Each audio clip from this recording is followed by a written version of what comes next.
Hello everybody. We are still in the combination between O and U.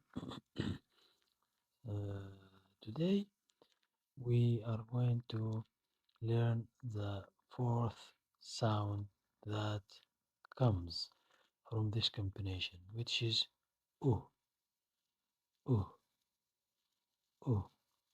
Now let's see some examples. Could, could, could, would, would, would, should, should, should. And that is all for today. Thank you for watching and listening. Until the next video, goodbye.